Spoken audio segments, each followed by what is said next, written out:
Hi everyone, I'm Bhavi. Thank you for being on my channel again and again. And if you're new, please subscribe to my channel. I am Bhavi and I'm a tutor as well as a student. I tutor students who are struggling with their bachelor's, who are new to psychology, and CUTPG students because I've given CUTPG this year. So if you want to join my paid batch one-on-one, please do it. If you don't want to, that's totally fine. YouTube is free of cost anyways. But if you want to, you can Insta me, you can ping me. Otherwise, you can just let me know. I'll give you my number. If it's not comfortable for you to reach out to me on my email or on my Instagram, then I will give you my number and then we can talk about anything you want, any doubts you have, and also for the paid batches. It's affordable, it's only for the month. And then if you want to continue, you can. If you don't want to continue, that's totally up to you, but it's only for the month. And I will tell you the price, I will tell you everything, the fees and all, so you don't have to worry about it. So this month, if you're continuing, and the next month you don't want to continue, it's totally up to you. It's not a full year commitment that you have to do. It's totally not that. You don't have to pay yearly wise, you have to pay monthly. And that is why I think it is good for the students who don't like the way I teach, or they don't want to continue it, or they don't think that psychology is for them. That is great for them because 1 month commitment is not a lot. Also have 15 days classes for the students who are not into psychology. They want to know more about psychology, think they think it is interesting, they want to figure out if they're actually into it or not. So I have 15 days subscription where I teach for 15 days, and if you're into that, you can continue it with me. But if you're not into psychology, you figured out that psychology is not something that you want, and it is not that easy as you thought, or whatever, maybe you're not interested, you just thought it's cool, or maybe you wanted to do it because someone else was telling you to do it, but then you actually studied it and you did not like it. So again, it's totally up to you. I have 15 days subscription, and then I have 1 month subscription. I'll tell you the price for 15 days, and I'll tell you the fee structure for a month. And you just have to ping me on Instagram, or you can just email me if you want. And we will be discussing about endocrine glands, which is very important. But our endocrine glands are very important because we talk about hormones, but where are they located? Hormones are located in endocrine glands, and that is something that you have to know. So when I talk about hormones, they are chemical structures, and they are released by the endocrine gland. Now endocrine gland, endocrine system, both are the same words. You don't have to get confused. Endocrine gland you can say, or endocrine system you can say. So both are the same words and both have the same meaning. Now if you look at this picture on the right, you would notice that these all are parts of your body. You can see testicles, ovary. These are all parts of a human body, and these all come under endocrine system. And I'll explain you how. So ovary is in female and testicle are in male, and as it is mentioned already. And if I talk about endocrine gland, then endocrine system or gland, I also have been hearing this from students that both are different, but they are not different. Endocrine glands are the glands that are presented in your body, and we have different kinds of endocrine glands that we will be talking about. So we have ovary in a female, we have testicle in male, and I am assuming that you are watching this and you already have a psychology background, you already have studied psychology in a bachelor, so it would be easy for you. We have hypothalamus, which is very important. I'll tell you a brief about hypothalamus, that for all the survival functions, for all the sexual pleasures, hunger, thirst, hypothalamus is very important. If you feel hungry, if you feel thirsty, if you have the basic survival functions in you, the basic survival things that your human body does, it is all because of hypothalamus. And hypothalamus is the boss, and pituitary gland is the assistant. So hypothalamus tells his assistant pituitary to do everything for him. So hypothalamus gives orders, pituitary fulfills those orders. That's something that I want you to know. And in endocrine glands, we have hormones, and they are directly into the bloodstream. So they directly get into the bloodstream. They do not go here and there and then go into the bloodstream. So they have the direct pathway to the bloodstream that we have to talk about. Now, hormones are chemical molecules released by the glands. So when I talk about hormones, they are chemical molecules and they are released by the glands. Now we have different types. As you can see the image on the right side, they are the types of endocrine glands, right? And you can see a lot of different kinds of glands on your right side in that image. You can see pancreas, you can see adrenal gland. I also call it adrenal, adrenal, it doesn't really matter. So it is also a part of your endocrine glands, endocrine system.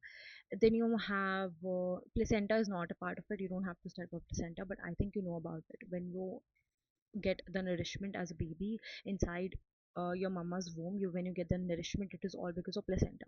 But that is not something you should study if we are studying about this. You should know about it, but it does not come under the endocrine system. That is something you have to remember. And then you have pineal gland. If I tell you about the sleep, then pineal gland is very important for sleep. You have to know that as well. So let's talk about the first one and the most important one. It is called pituitary gland.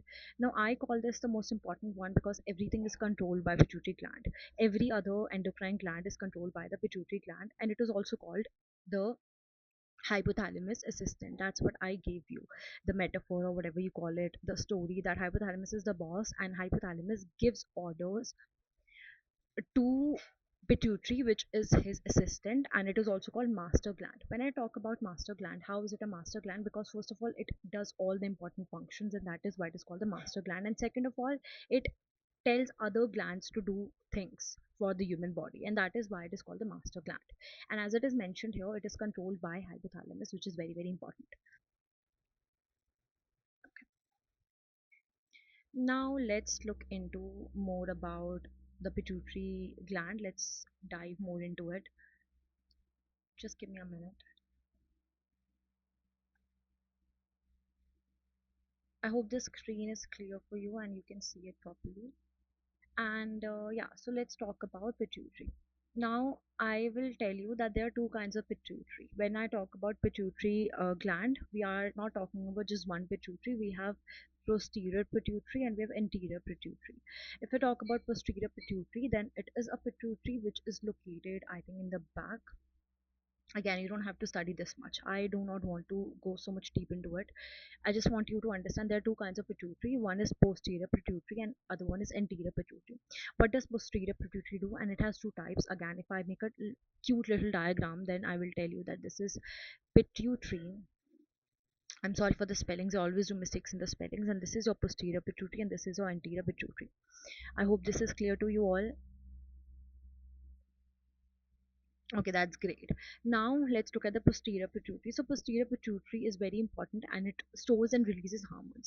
You have to remember when you talk about storing and releasing hormones, it is the work of the posterior pituitary. But when you talk about creating and releasing hormones, it is the work of anterior pituitary. So posterior pituitary is only limited to the storage and release of hormones. It is not creating the hormones. Whereas anterior pituitary is creating the hormones and it is also releasing the hormones. And that is something that you have to know. Now, if I talk about the function of posterior pituitary, then it is very important because it has one kind of hormone that is antidiuretic hormone.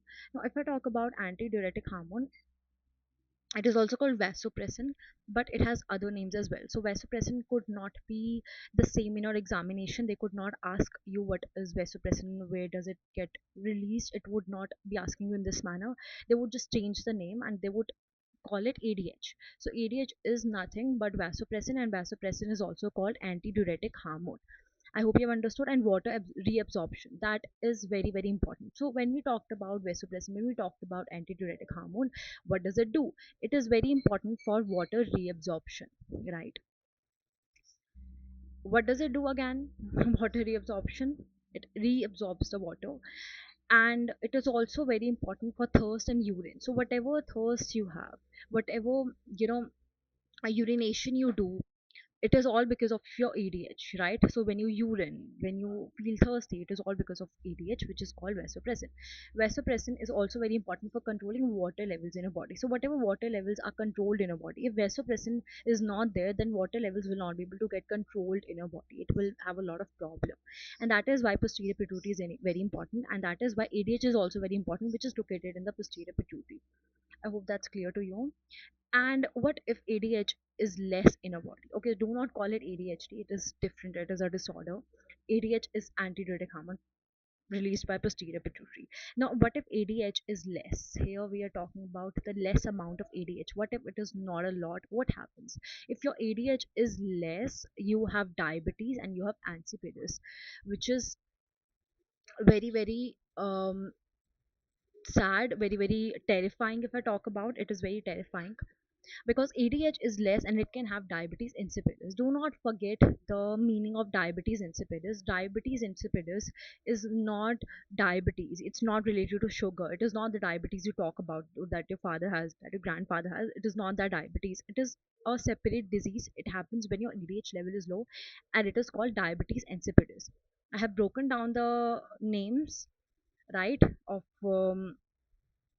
this disorder. It's diabetes insipidus. Do not add and in between, because I've seen students making this mistake that when diabetes is there they add and insipidus, but they are not two different things. They are just one thing, which is when your ADH level is low, and it is also because of excessive thirst, urine. So when you have a lot of thirst feeling, you feel thirsty all the time, you urinate all the time, it could be because of your low level of ADH. That could happen. Now, next is oxytocin. If I talk about oxytocin, then it is bonding hormone. When you're born out of your mother's womb, the connection that you have with your mother, it is definitely because of oxytocin. It is the bonding hormone. For the milk ejection from your mother's breast, you get the milk, you get nourishment from that milk. It is all because of oxytocin. If it isn't there, then milk ejection will not happen. The release of milk will not happen, and during childbirth, it helps a woman to feel less pain, because woman knows that okay, she's actually making a baby and the baby is coming out of her body, so she feels less pain. So it is also important in childbirth. It is also important for the milk ejection, milk release from the breast, and it is also important for bonding, that you have to understand. And again, here it's mentioned in a very important star manner. When I put star, it means it's very important that hypothalamus makes the hormone. Hypothalamus is very important for making the hormone. And again, we talked about two pituitary. So posterior pituitary helps in storing and releasing the hormone. Anterior pituitary creates and releases. So hypothalamus directly talks to anterior pituitary and talks to release and create hormones, but does not talk to posterior, because posterior is not there for releasing and creating the hormones. Now you have anterior pituitary. So if I go back, you have to understand that in posterior pituitary we have antidiuretic hormone. If it is less, then you can have diabetes insipidus, and oxytocin is released. So two hormones, ADH and oxytocin. In anterior pituitary, first of all, it creates and releases, and it has follicle stimulating hormone FSH. FSH is called follicle stimulating hormone. It is very, very important. Second, we have estrogen sperm production. Whenever you have sperm production, you have estrogen in female, you have sperm production in male. It is all because of your sperm production. If it is not producing, a man will not have sperm in his body. And this process of the sperm production that happens in follicle stimulating hormone, it is called spermatogenesis. Spermatogenesis is nothing when the sperm is getting produced in a male's body. It is definitely because of follicle stimulating hormone, which is very important. Estrogen in female is also because of this. Now we have LH is again in pituitary. Which one, you know? LH is luteinizing hormone. Luteinizing hormone means for ovulation, it is very, very important. Women ovulate. And when they ovulate, the eggs releases, right? So the release of the eggs happen in ovulation, and ovulation is done in luteinizing hormone. So luteinizing hormones releases this thing in women's body, which is called ovulation. So ovulation happens because of luteinizing hormones, you have to understand. And what is ovulation? Ovulation is when an egg is releasing from a woman's body. Then for testosterone, it is very, very important. Testosterone is in male. You have to understand, male can make a lot of muscles because they have testosterone. They have this capacity of building a lot of muscles, and that is why testosterone is very important in male. They can make muscles, they have very strong features and everything, beard, deep voice, manly voice, because they have high level of testosterone.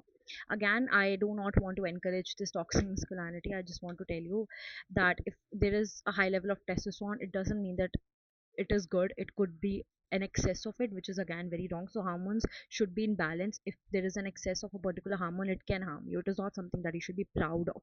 So I have seen a lot of people in my surrounding. I had a lot of friends which I am no longer friends with, because they used to say that high level of testosterone means you have high level of masculinity, but it is definitely not related to that. A good man is a man who knows how to respect a woman, which is something that you have to understand as a psychology student. Then you have progesterone in women, and then you have reproduction related functions is done in luteinizing hormones. Okay, now let's take 2 minutes water break. You can pause the video. I am gonna uh, be drinking some water as well because I've been speaking and I'm not feeling well. So I might drink a lot of water right now because I'm not really feeling well. Okay.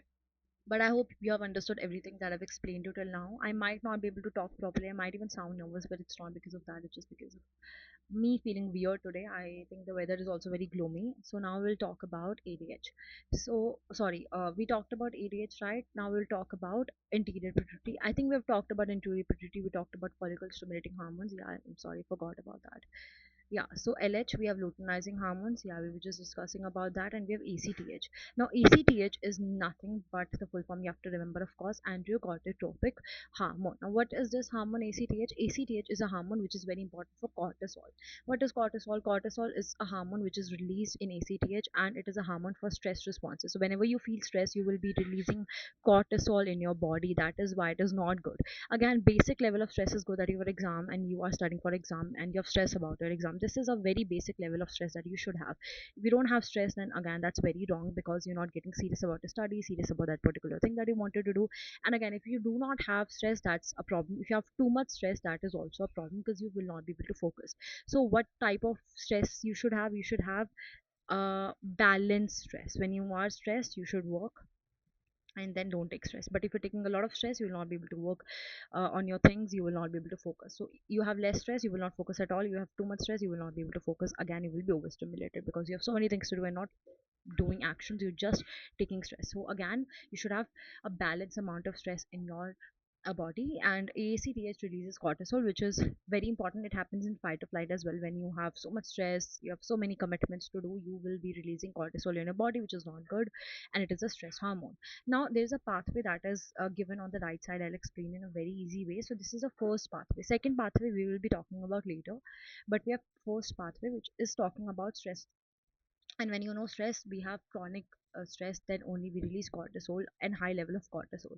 Chronic means when we have long term stress. So when you have um, a death in a family, you have financial problem for a very long time, then you have chronic stress, which means long term stress which can release a high level of cortisol, which can harm your health, which can give you so many issues in your physical body as well as mentally. You will be very tired all the time, you will have puffy eyes, and so many symptoms are there. So chronic stress is something which is long term that I wanted to explain you, and this is the first pathway. So for an example, you have your exams. We'll take an easy example. So we have exams and you're taking stress. Now you will tell hypothalamus, not you, your body will tell hypothalamus that this woman has her exam and she's not studying and she's taking a lot of stress. So stress response will be gone to hypothalamus. It will be going to hypothalamus, and after going to hypothalamus, CRF will be released.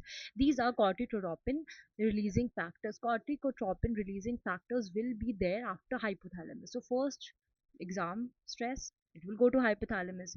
CRF, corticotropin releasing factors, will be released. After that, it will tell anterior pituitary, because here we are talking about anterior pituitary. So it will tell anterior pituitary, and then anterior pituitary has ACTH. ACTH will tell adrenal gland, and after telling adrenal gland, your cortisol will be activated. So this is something that you have to remember. So first you're taking stress, it will go to hypothalamus. Hypothalamus will release CRF. CRL will talk about anterior pituitary, and it will tell anterior pituitary that how she's taking a lot of stress. Anterior pituitary will do nothing. It will tell ACTH. After that, adrenal gland will be activated and cortisol will be released. And this is the pathway number one. This is the pathway number one. It happens when you're talking about ACTH. ACTH is low. It means you don't have stress at all, right? Because cortisol is for stress and you don't have stress at all, then you can have Addison's disease. You have to remember, it means when you have shortage of cortisol. When you have too much cortisol, you can have Cushing disease, which means overproducing cortisol, and you get overstimulated in this situation. You can get overstimulated in this situation. Sorry for my handwriting, I just wanted to mention that. What is HPA axis? HPA axis is hypothalamic pituitary adrenal axis. It means first your hypothalamus will tell your anterior pituitary, and then adrenal axis will get activated. It will be releasing cortisol, and so this is HPA axis. This is a cute little pathway that we have named as HPA axis. Now we have TSH. TSH is nothing but thyroid stimulating hormone. Thyroid stimulating hormone is TSH. It's nothing but thyroid stimulating hormone. You might have studied about this. If not, I'll tell you. It is very important for heart rate, BP, the basic digestion, the energy storage that you have in your body. It is all because of it. What does it do? It releases prolactin. What is prolactin? When your milk production, lactation in women's body, and that lactation production happens in, I'm not talking about release of milk, I'm talking about the production of milk, which happens in TSH. You tell me in the comment section, as I've already explained to you, stop the video, comment what is that hormone which is releasing the milk. I'm not talking about production, I'm talking about the releasing, which is prolactin, which is producing. Prolactin is very important for milk production. Then you have GH, which is growth hormone for metabolism. You might have studied about metabolism in your life. You might have even grown up and realized, oh, you have less metabolism or increase uh, metabolism or decrease metabolism. We generally talk about it. Also, it is kind of linked to calories as well. Grow up and realize you can't have your favorite dessert. I can't have gulab jamun because I'm gonna get fat. Too many calories, right? So it kind of is linked to metabolism and then growth that happens in GH, which is also a hormone, growth hormone. Now you have inferior pituitary. It is there. You have three kinds of pituitary. Mostly, two are important: anterior and posterior. Your interior pituitary is, of course, important, but not as important as others that we have been studying. Now, what is inferior pituitary? It is very important because it releases melanin, skin color that you have. Brown people have a lot of melanin, and that is why we have a skin color.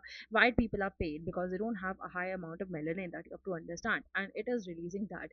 What is releasing melanocyte? I don't know how to pronounce this. Sometimes I get confused because we have a lot of biological different hormones and different names for that. So I call it melanocyte. I think CYT is kite. I am not sure. I'm sorry. So it's melanocyte, site, whatever. The spellings are mentioned here. You want these notes, you can let me know. Even though I give these notes to people who are in my paid batch, but I'll still be providing you this if you want. So melanocyte is a stimulating hormone which is stimulating your melanin. So you have a skin color which is all because of it. Now we were studying about the three pituitaries and most important hormones. We will be studying about adrenal gland, which is stress glands. So in adrenal gland, you have two kinds of cortexes, sorry, two kinds of glands. You have an adrenal glands, you have adrenal cortex, and you have adrenal medulla. As you can see the image on the right, you can see that adrenal gland is mentioned here, and adrenal cortex is also mentioned. Adrenal medulla is also mentioned. Adrenal cortex is the outer part, adrenal medulla is the inner part, you have to remember. So the inner part you see is medulla, the outer part you see is cortex, because cortex is also the outer layer. It is also called the outer layer. So when it is also called the outer layer, you can remember that cortex means out. So adrenal cortex is the outer part, and medulla means inside. You can say that because we have been studying about biology and we know about medulla oblongata, which is inside. So you can say that it is the inner part. That's how you can remember. That's how I have remembered. And again, the diagram you can see. Let's see the functions. So adrenal cortex is very important for releasing of androgens. Androgens are the hormones which get released when you are in your puberty stage, when you are a teenager.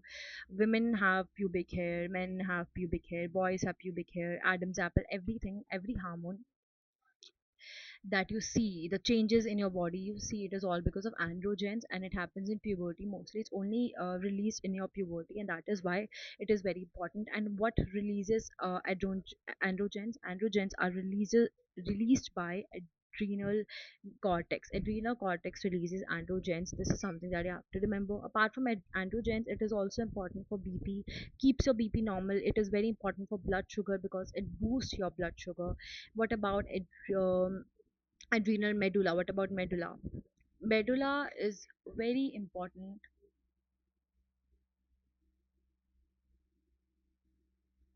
I'll be telling about the importance of medulla, but you have to remember it's the inside part. We'll talk about the second pathway. You have two pathways of stress. First one you have already known, it is from the anterior pituitary. What about the second pathway? As you can see, second pathway is called SAM pathway. I call it SAM pathway. Okay, what happens is you have stress of your exam, of your marriage. It could be any stress. Maybe someone has passed away unfortunately in a family, it could be that as well. And then you have hypothalamus. It again goes to hypothalamus because again, if any stress is happening, any survival thing, and you are not able to do that because stress की वजह से you can't have the basic survival functions, प्यास नहीं लगती, भूख नहीं लगती, ऐसा होता है, तो वो आपके hypothalamus पे जाता है because hypothalamus survival के लिए होता है. Then it will go to sympathetic nervous system. Now if you go back to parasympathetic and sympathetic and peripheral nervous system, we will know that sympathetic nervous system was for fight or flight. So whenever your pupils get big, whenever you feel like sweating a lot, whatever characteristics you have when you are in a fight or flight situation, it is all because of sympathetic nervous system, and it gets relaxed after parasympathetic. So parasympathetic relaxes your body after stress, but sympathetic activates the stress response. And that is why, because you're in a stressful manner, you are so stressed, it will go to sympathetic nervous system, but first it will go to hypothalamus, and then after going to sympathetic nervous system, it will go to adrenal medulla. That you have to understand. So adrenal medulla is very important for fight or flight, and then when it will go to adrenal medulla, it will release norepinephrine. Norepinephrine will be released after the adrenal medulla, right? So adrenal medulla will happen, and then after, when it will happen, your norepinephrine will be released, and then you will be in the fight or flight, and this is happens. This is your second pathway that we're talking about. So you have two pathways that you have to remember. This one is including sympathetic nervous system. That one is not including that. That one is including something else. That one is definitely including anterior pituitary, but here we are not talking about anterior pituitary. That you have to understand. Now we have discussed adrenal gland. We have two kinds of adrenal gland. We have adrenal cortex, which is the outside part of it, and adrenal medulla, which is the inside part of it. This I found a little bit hard to explain, not because I didn't know how to explain, but because I think it is very complex. I find it a very complex topic for me. However, I hope you understood. Now we'll talk about thyroid glands. Now thyroid glands have so much importance, you can't skip on thyroid glands. So we have thyroxine. Thyroxine is very very important because it will tell you how your body is storing the energy, how not storing, sorry, how your body is using that energy, right? So when you use your body's energy, use your energy, it is all because of thyroxine. It tells you that, and it is also called T4. So the names you can't forget, like ADH. What is the full name of it? What is the short form of antidiuretic? It will be asked in your exam. You can't forget that. And it controls metabolic rate of the body. So the metabolic rate of the body, it is definitely controlled by thyroxine. And then you have hypothyroidism and hypothyroidism. Hypo means less. Never think hypo means a lot. Hypo sounds, oh my god, it's a lot, excess of something, but hypo is less of something. Hyper is excess of something. So hyper means too much, hypo means too less with O.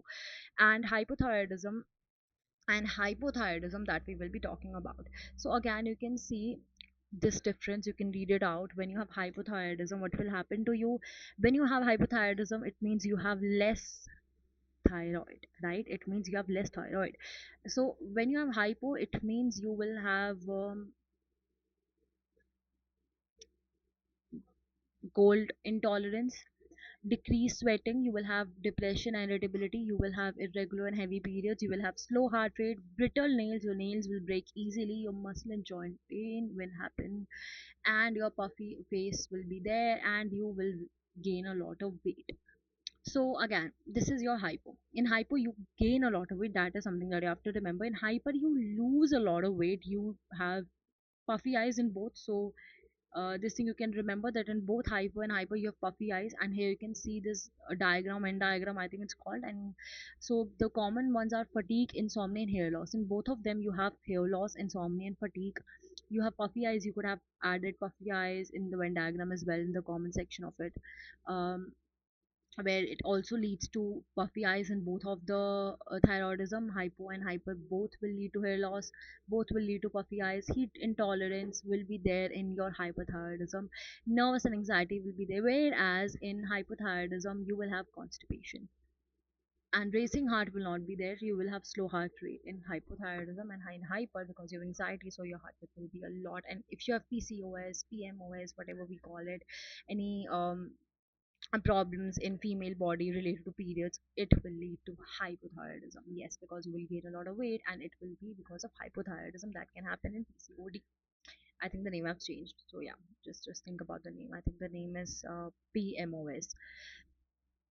So, and it also converts food and oxygen into the body. Then you have cretinism. Cretinism is very important for physical uh, no, I'm sorry, I completely forgot. Cretinism is a problem that happens when you have problem in this hormone. What will happen? Cretinism will happen where your physical growth is stopping. You have learning and difficulties. I hope you've understood. It is a problem that happens when you have a problem with thyroxine in a thyroid gland, which is we are talking about. And cretinism is when you do not have a good physical growth, you have learning disabilities, learning difficulties when it happens. And inflammation, if happens in hypothyroidism, it can lead to Hashimoto's thyroiditis. This is also a problem. This happens when you have inflammation in your hypothyroidism. When you have inflammation, then what does it do? It causes this disease. It is called Hashimoto's thyroiditis.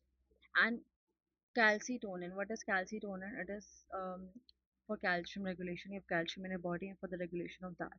Now let's talk about pancreatic glands. Pancreatic glands are very important because these are endo and exo both. This is something that you have to remember. So when your blood sugar level are reduced, insulin is reduced, insulin is released from pancreatic glands, and these are endo and exo. And when you have blood sugar level increase, it is because of glucagon. So when you have reduced blood sugar level, it is because of insulin. When you have blood sugar level increase, it is because of glucagon. When you have food hunger, stimulation, when you feel hungry, when you out of the blue feel you want to have food, you're hungry, it is all because of these three hormones: ghrelin, histamine, and orexin.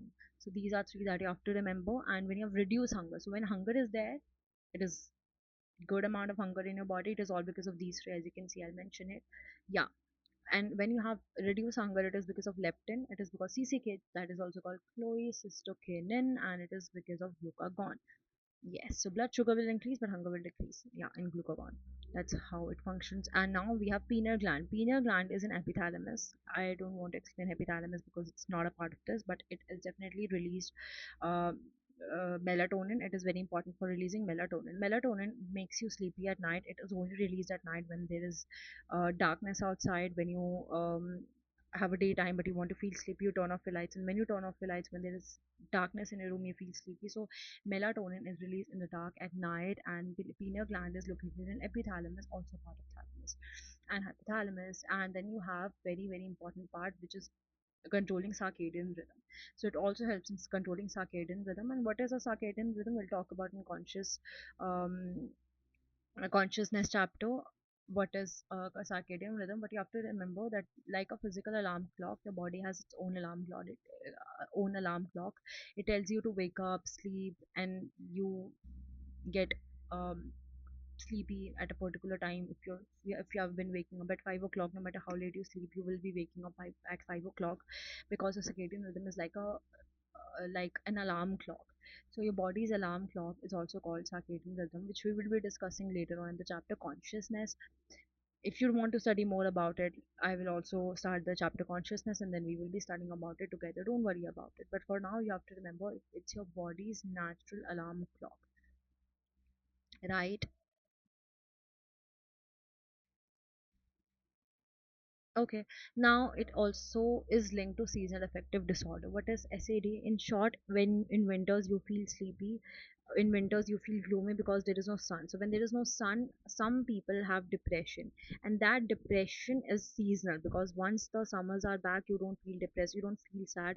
So it is called seasonal affective disorder. In seasons, in monsoon, in winters, you feel depressed, you feel gloomy because there is no sun, and you feel sleepy because if there is no sun, melatonin will always be there, because it comes when there is no sun.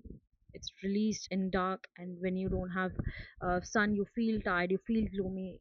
Vitamin D is very important for you to feel active, but if there is no vitamin D, you will not feel active, you will feel gloomy.